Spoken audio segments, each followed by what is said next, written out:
Merci, très chers enfants de Dieu, vous qui nous suivez partout dans le monde. Je crois, dans Zela, il y a chaîne Nabiso à télévision, RTE, c'est-à-dire radio, télévision, évangile éternel. Et Bozola Nabiso P, na Zela, il y a chaîne Nabiso YouTube. Oyezali, Mosali Yapamba. Mosali Yapamba, si vous tapez Mosali Yapamba, abonnez-vous sur cette chaîne. Boko landa ba intervention na bisope basali nyonso oyo yanzambe bazako le kaka tensika pour na côté ya sangomala monaseko. To yeli susu liboso na bino parce que to letaki la semaine passée nzambe a pesi biso makasi pour que tokoka ko se présenter encore ce soir pour na ko prêcher bino la bonne nouvelle du royaume. Nabatango yo difficile oyo mabele zo connaître. Le monde est en train de traverser des moments difficiles avec la pandémie de coronavirus tel que vous le savez très bien. Et nabatango difficile boye ndenge mokili oyo traverser yango biso lokwa basali na nzambe tokoko zanga te quelque chose, un message oyo ya ko apporter na peuple de Dieu. Question il y a qu'à fortifier le peuple, question il y a qu'à rassurer le peuple, na présence et peu soutien yanzambe na kati na bomo ina biso malgré nyonso o toko connaître la situation. Voilà pourquoi tozongi biso kati nsika na lingi na attirer attention na biso bandeko bazola na biso de partout. Tozoya kati nsika oyo te pour na ko démontrer que nous connaissons beaucoup, nous connaissons des choses, mais le souci qui nous anime, souci où est animé biso, et ça d'abord il y a quoi apporter un message de réconfort dans le peuple de Dieu à cause il y a un moment difficile que nous sommes en train de traverser. Je crois Moïse parce que on a le barak que Motei Malamu et Sengeli a emprunté dans sa façon de prêcher et Sengeli a défait la manière de prêcher de Jésus-Christ notre Seigneur. Parce que Jésus, dans les Écritures, a présenté à Bisso la bonne manière de tenir la prédication pour que le peuple azala édifié, pour que le peuple azala convaincu.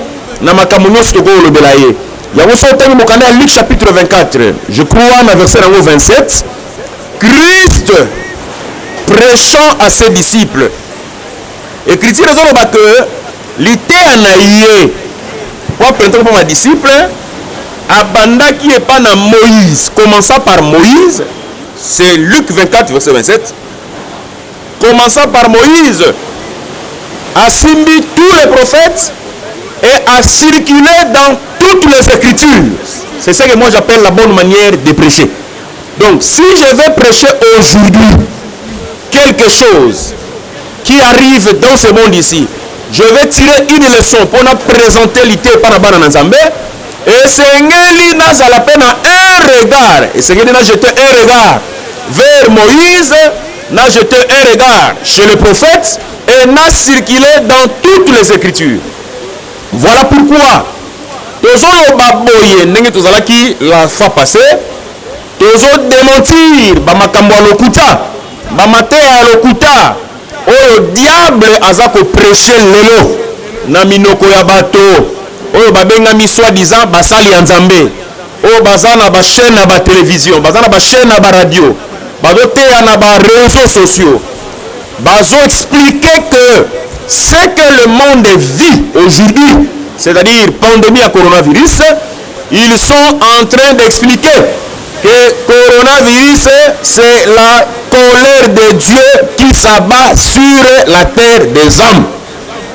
Et nous disons que cette prédication vient tout droit de l'enfer. Et ça est un zambete parce que le diable aussi c'est un prédicateur.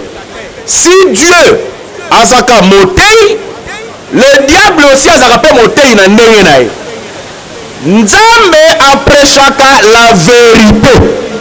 Mais le diable de son côté, sa prédication c'est le mensonge. Mais lorsque le diable veut présenter sa prédication de mensonge, a présenté mensonge na totalité dans l'autre. Je parle à la manière de son parce que je sais que tout ce que le diable dit, c'est du mensonge.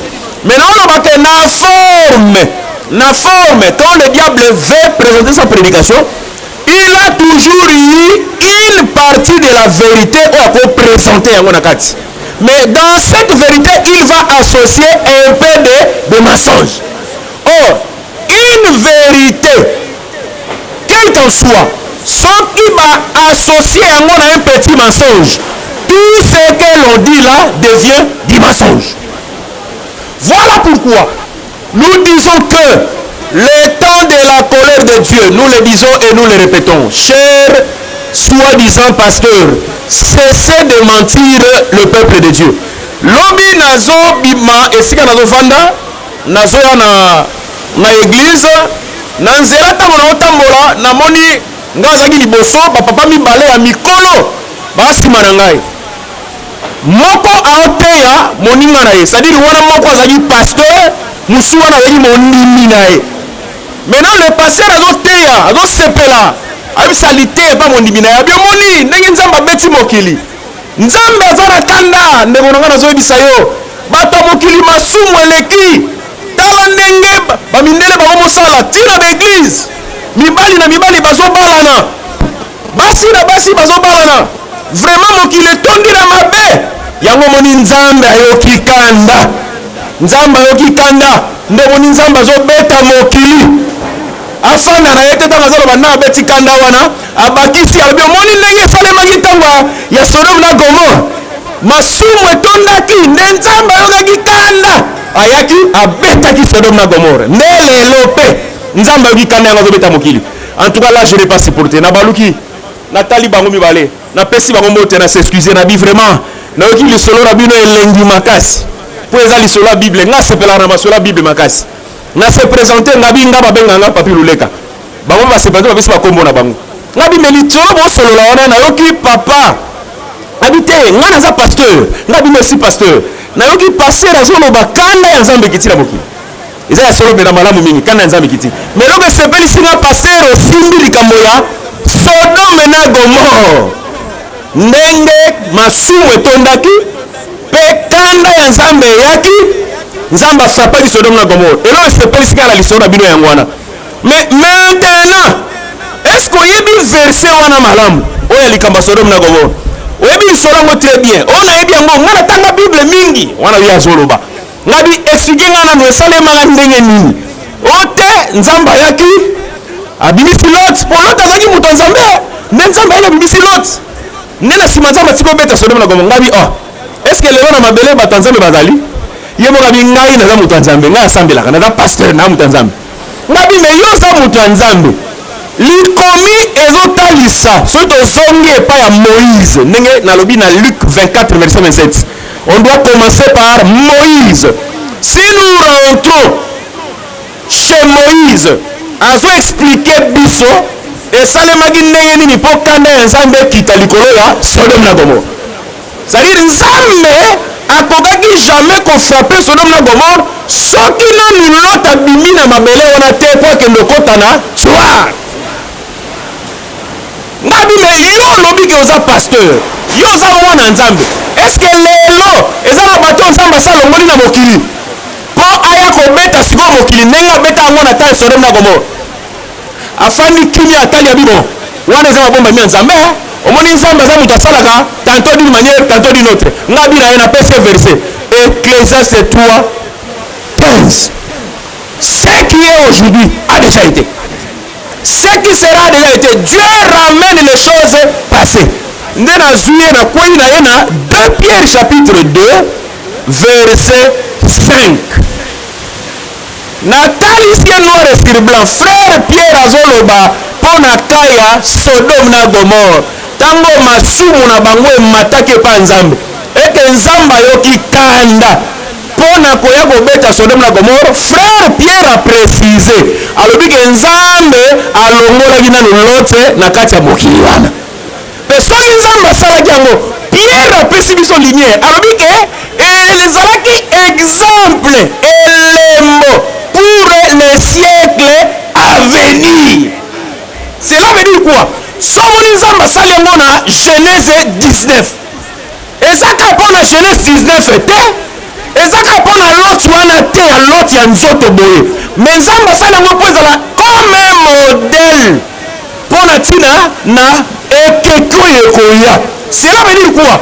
Si nous admettons que ya solo parce que biso boyi te ke makambo nyonso esalema na mokili oyo nzamba osepela nango te wana toboyi te.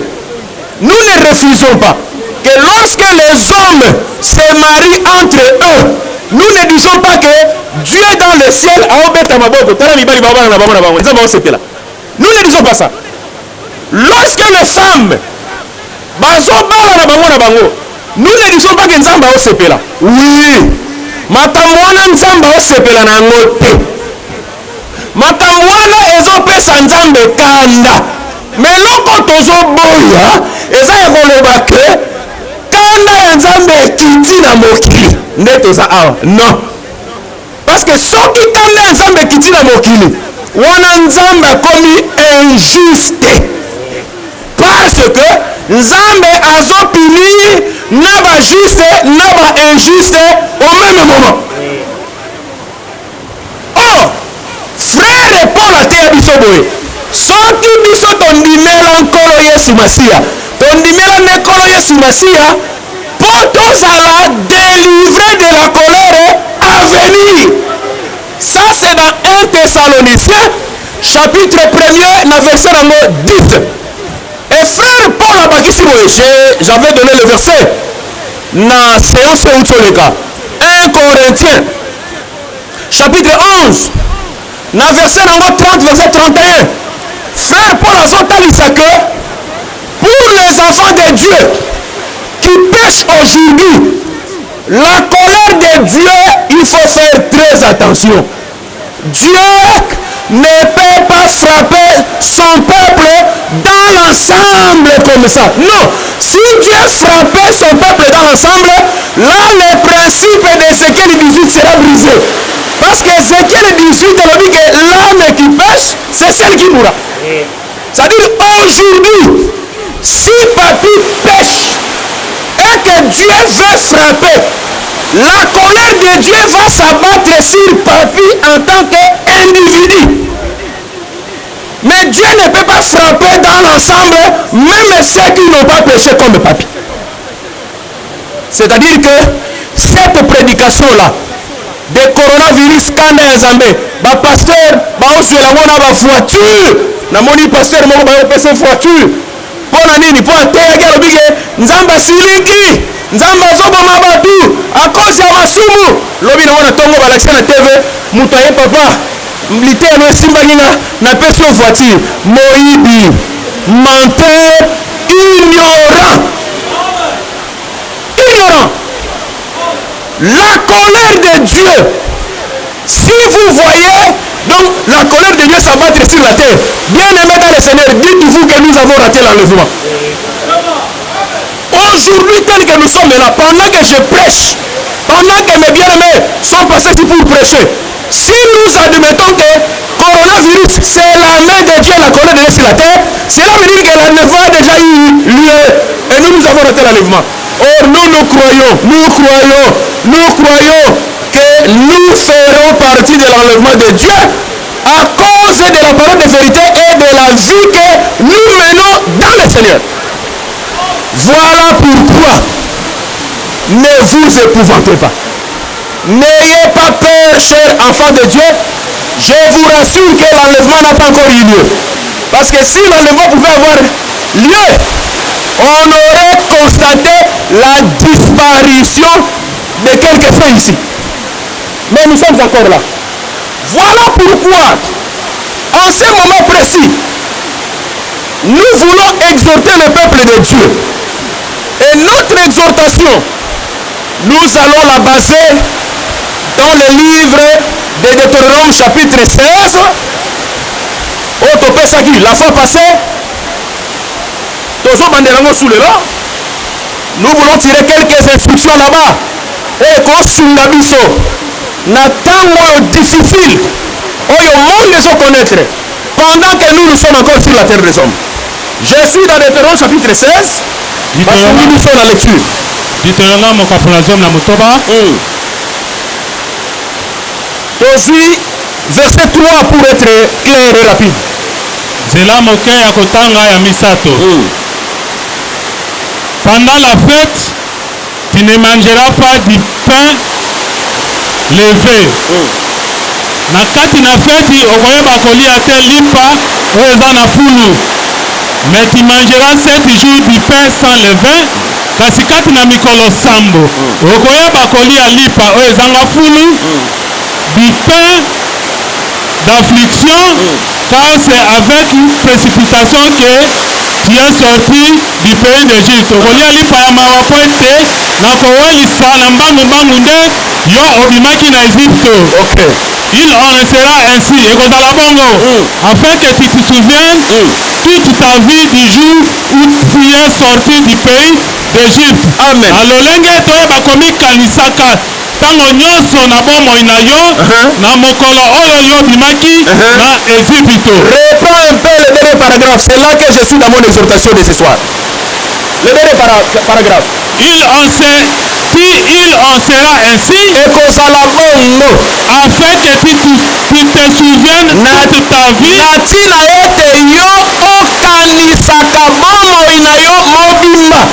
Le jour où tu es sorti du pays d'Égypte. C'est-à-dire,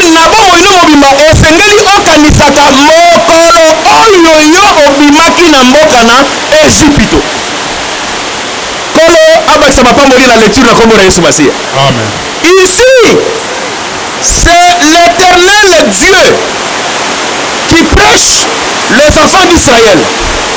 Et nous disons que ce peuple azalaki na boumbu na kati na mboka na Égypte. Selon que le Seigneur a lobelaki Abraham leur père. Mais la promesse de Dieu et pas Abraham et talisala que baoke na boumbu pona libela te. Et sengelaki na ngonga moko songolo selon les précisions on zamba pesa na Genèse 15.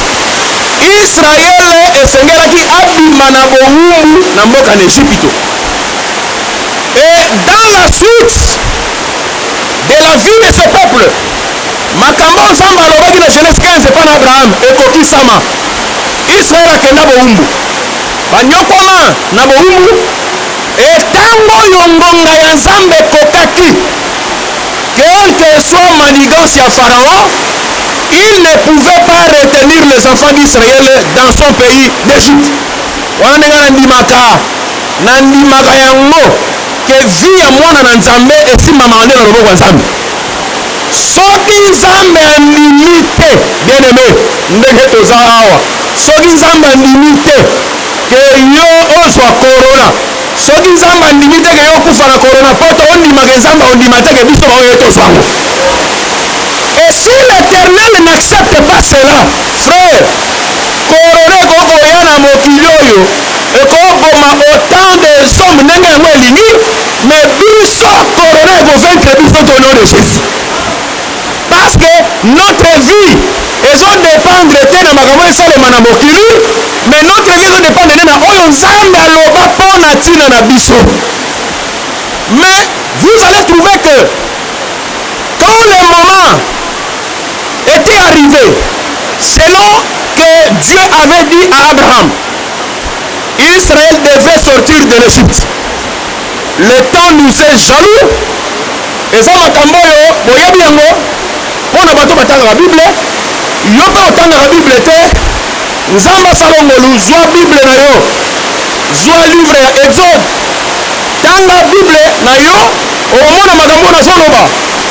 Mais vous allez trouver que pour que Israël abima na Égypte, biso tondimaka que Moïse akoki kosala lolenge nyonso ya bikamwa, mais bikamwa wana ezalaki na makoki te ya kolembisa motema ya Pharaon pour que atika peuple po peuple akende. Eloko elembisa motema ya Pharaon onga nabengaka le plus grand miracle que Dieu a opéré en Égypte, c'était quoi? C'était la mort de l'agneau dans des maisons d'Israël. Mokolo yo mwana na pate azalaki sacrifié, manger na kati ya bandako ya baisraélite, c'est alors que Pharaon avait ouvert son cœur pour chasser les enfants d'Israël de l'Égypte. C'est-à-dire quoi? La force des enfants d'Israël, Pharaon, c'était quoi? C'était la mort de l'agneau. La puissance qui a retiré Israël de la main de Pharaon, en d'autres termes, qui a délivré Israël de la main de Pharaon, c'était la mort de l'agneau. Remarquez maintenant, Israël a bimi l'Égypte, abandi marche nae, na Deutéronome chapitre 16 ototangi, Nzambe sikoyo ayo opesa bango mobeko quant à ce qui concerne l'œuvre ya mort de l'agneau esalamaki na Égypte. Mobeko yango ya Nzambe ezalaki nini? Nzambe ayebisi bango boye, mosala oyo ekangolaka bino na Égypte, yango biso na évangile éternel tondimaka ke en réalité Pâques ezalaka moko, Pâques ezala moko, yango esala mosala ya kokangola bango na Égypte. Mais la Pâques oyo ekangola bango na Égypte, dans la marche du peuple, Nzambe aboyi ke l'œuvre ya délivrance ebunga na kati ya mitema ya bana na Israël. Or, pour que l'œuvre de la délivrance ebunga te na mitema ya bana na Israël, Nzambe alobi na bango nde sikoyo esengeli bokanisaka œuvre wana, esengeli bose souvenaka na œuvre wana. C'est-à-dire que na chaque année tango bokoma na sanza wana, tango bokoma na mokolo wana, musala wana esengeli bosala nini? Bobandelaka yango. Je prends un exemple, eza lokola ndenge ozolandanga wana, soki yo obotama, parce que kobotama ya moto na nature boye esalemaka mbala moko. Soki obotamaka par exemple le 9 septembre, chaque le 9 septembre bakomonaka yo te okotisi na moma na yo obotami lisusu. Mais néanmoins dans ta vie le 9 septembre ekobungaka te. Donc tango okomaka na année, okomi na le 9 septembre, ata yo moko oko se souvenir quand même toi-même que ah na date oyo ndenga na botamaka nde nanga na mokili. Ça c'est par rapport au monde. Mais par rapport à Dieu, avec le peuple d'Israël, l'œuvre de la délivrance, Nzambe alingi que cette œuvre ezala effacée te na mitema ya bana ya Nzambe. Yango nalobaka boye, nalobaki na bandeko dimanche tana oteya, nalobi ke soki Nzambe asali mosala ya kokangola moto, eza te ke kaka mpo ozalaki maladi Nzambe alingi yo osonga en bonne santé, eza kaka bongo te.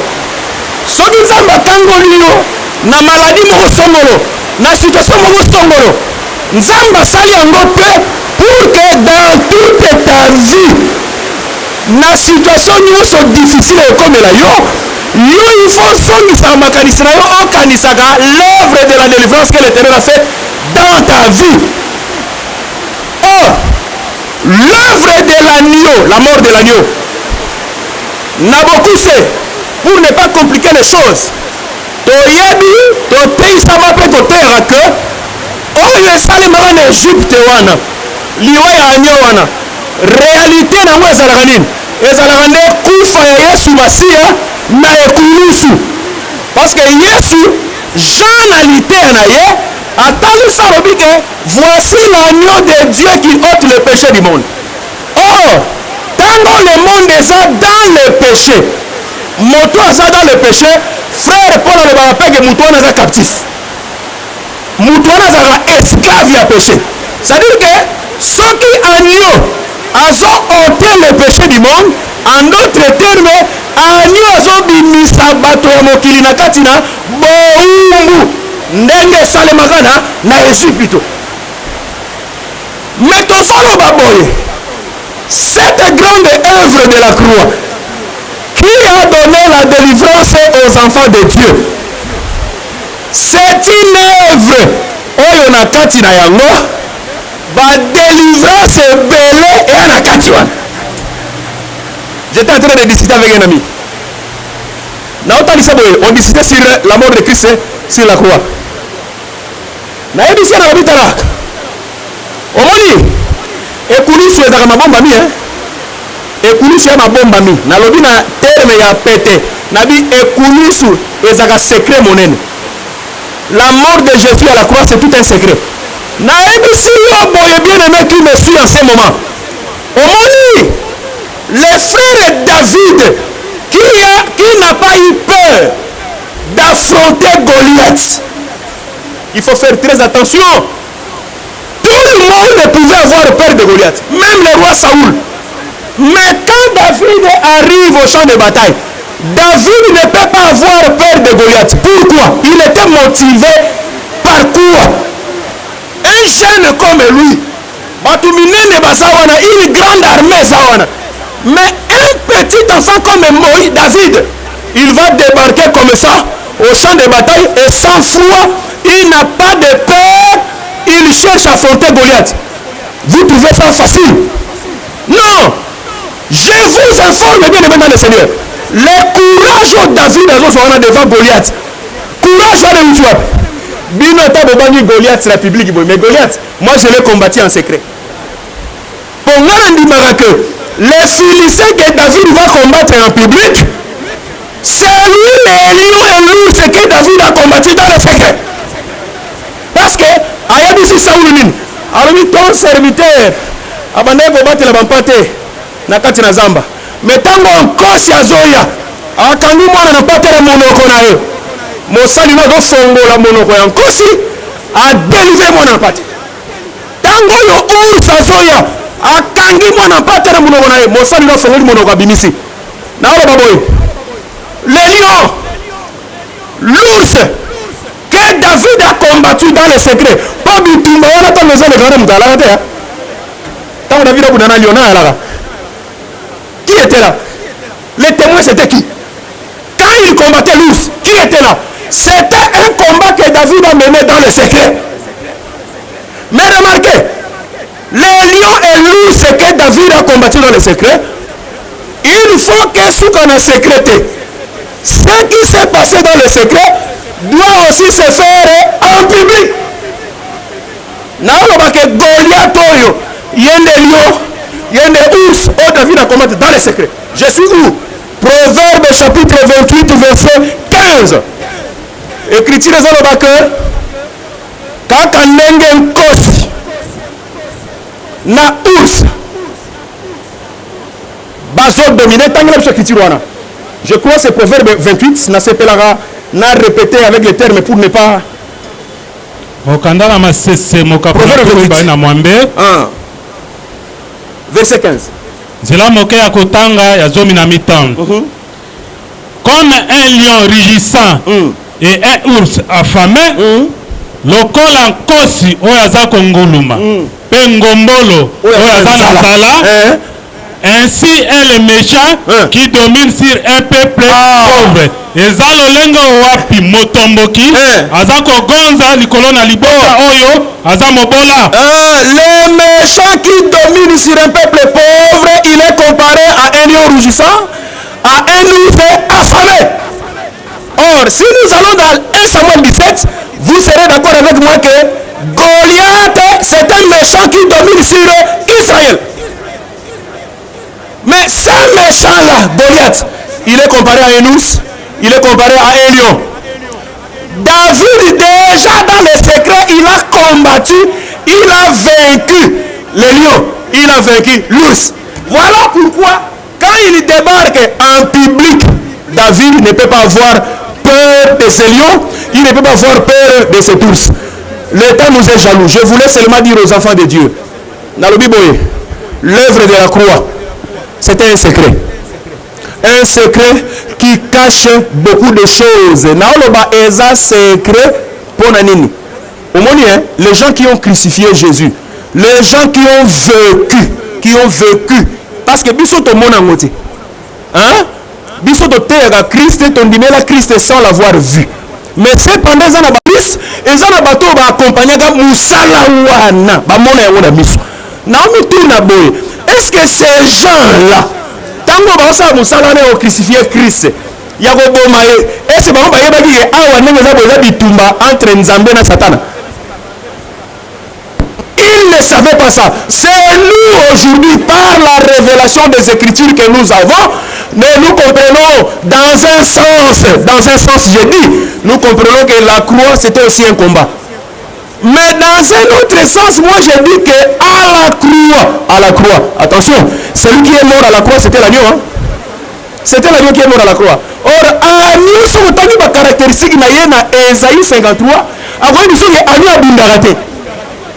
Pour Israël, on voit que semblable à un agneau, semblable à un agneau, à une brebis mirouette devant ce qui la tombe. Abakisa le baboy, frappé de Dieu, humilié de tous. En Kenya le baboy, il n'a point ouvert sa bouche. C'est-à-dire, à la croix, l'agneau s'est laissé. L'agneau s'est donné. L'agneau s'est livré. L'agneau n'a pas combattu à la croix. Mais nous disons qu'en secret, ce qui s'était passé là-bas, en secret, dans la révélation que nous avons, c'est un grand combat que l'Éternel a mené face à son ennemi, le diable. Voilà pourquoi, dans ce combat-là, que nous avons la délivrance aujourd'hui. C'est dans l'œuvre de la croix que nous avons la délivrance. Mais je t'informe que dans l'œuvre de la croix, il y a aussi la délivrance, il y a aussi la guérison à toutes sortes de maladies.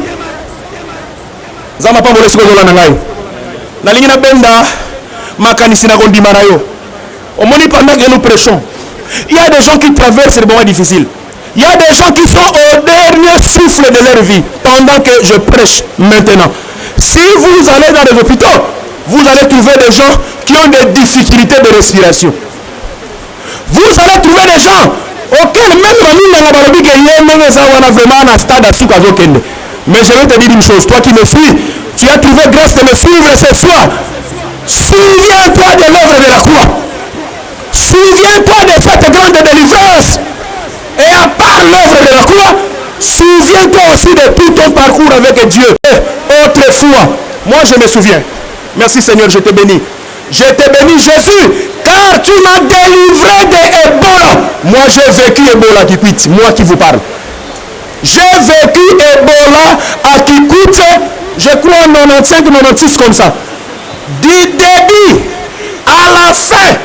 Tala, Ebola, on est Ebola le noté. Ebola le noté, il y a qui m'ont liboso, docteur Mouyembeo, batulé ma kisi, ma vaccin, mais Ebola, on est à Tawana, frère. Nous on a vécu Ebola, et bandari disuka, batuba okufa, mais tinenge bandi, tinenge suki yata fièvre na salade. Voilà pourquoi, nande na boye, quelle que soit situation difficile comme de la life, je me souviens de l'œuvre de la croix, Christ est mort à cause de moi. Je me souviens aussi de la maladie d'Ebola. Jésus-Christ m'a délivré. Jésus-Christ m'a sauvé pendant que certaines personnes mouraient. Je te dis aussi, par la foi, moi je ne te connais pas. Je ne te vois pas. Mais Dieu, ton Père, celui qui t'a créé, qui est dans les cieux, il te connaît. Il connaît de quoi tu souffres. Il connaît aussi les stades où maladie est atteindre. Je vais te donner la foi. Ne désespère pas. Le plus grand ennemi c'est la peur. C'est la peur. Longola kobanga. Longola kobanga. Nzamba lobi kobanga te. Soit kondima na yo, miso na yo. Souviens-toi de ça que Christ est mort à cause de toi. Même si tu pouvais te retrouver dans n'importe quel péché, et dans cela nango aussi, maladie nango songolo. Nzambe, oto salela, oto boteya. Il est capable de pardonner toutes sortes. Dis, ne te trouble pas par la culpabilité. Remets ton sort à l'Éternel. Ne me pas aujourd'hui sabiso. Tiens, condamné pas dans Zambé. ata batangeli yo autant de nombre de morts na baradio lobaka ke nzambe ndenge Moïse alobaka Exode 14 verset 14 lobanga nzambe obikisanga okufa te au nom de Jésus-Christ. Nous croyons en cela. Notre prédication de ce soir on se souviendra. Souviens-toi na bola muno nzamba salela. Souviens-toi de la maladie de nzamba délivra yo. Et souviens-toi de la grande œuvre, il y a délivrance qui est l'œuvre de la croix.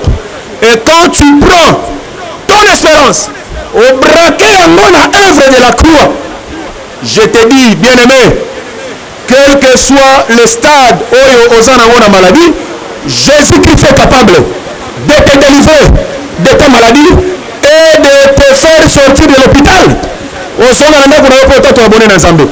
Je dis à tous les saints de partout dans le monde, vous qui nous suivez, croyez en Dieu, croyez que coronavirus ce n'est pas la colère de Dieu, et écoutez la bombe et koleka yoko sala la bombe ina comme na Yesu Masia. Nous croyons que Dieu ne peut pas exercer sa colère aussi longtemps que nous sommes encore là, parce que c'est notre présence qui empêche la colère de Dieu de s'abattre sur la terre. Comme j'ai prêché à ces deux hommes, malheureusement mon dignandini mais pasteur a tiré l'incrédule. Mon dignandini adresse ngabi gloire au Seigneur. C'est-à-dire la prédication de la croix, c'est une puissance capable de te délivrer. Ne crains aucun mal, ne crains pas coronavirus. Même toi qui es en bonne santé, respecte les règles d'hygiène comme dictées par le gouvernement, mais tiens Eli qui n'a pas une ensemble dans ma coquille. Il y a aussi que corona sans que touché. Je vais prononcer quelques paroles de bénédiction et pas aux Olandabiso. Aux malades, Zambe Nangai, Liloba Nayoza Nanguya, Tomona Yo Nakati Liloba Oyo, ba cancer et bika, Tomona Nakata Liloba Oyo, ba sida et bika, Tomona Nakata Liloba Oyo, ba malaria et bika, Bongo coronavirus, Nandi Makakeyo, Bosana maladie Mogote. Ata maladie au Bimasou na 2025, na Kombo na Oyo Banite, Yo Yesu, Nakati à œuvre de la croix, Lobiko ya maladie on a pétali. Yamona Sengi Bandeko Nyosoyo. Baza malade, tous ceux qui sont déjà atteints, le bon qu'on a eu tanda maliko na bango et que baza délivrance, babita, bazonga na bandako na bango pona balosambo na bango pona ko tatola ke Yesu za Nzambe. Soko sali yango kolo lokumu kembe osonge pai na yo. Kanisa ba saint union se baza éparpillé dans le monde, grâce à Yesu ala likona bango ndenge to stay par la foi que coronavirus est touché mon côté et à la bongo na kombo na Yesu Masia ndeto bondeli boye. Amen. Nzamba pambola basantu nyonso il y a partout dans le monde, particulièrement na dopesa basantu ya Angola dans l'ensemble mbote mingi nzamba za nabino basantu ya Angola na pangila nzamba za nabino courage zala et likia toujours pas nzambe nkola osala biso grâce. Nous allons encore nous revoir par la grâce de Dieu. Que Dieu vous bénisse.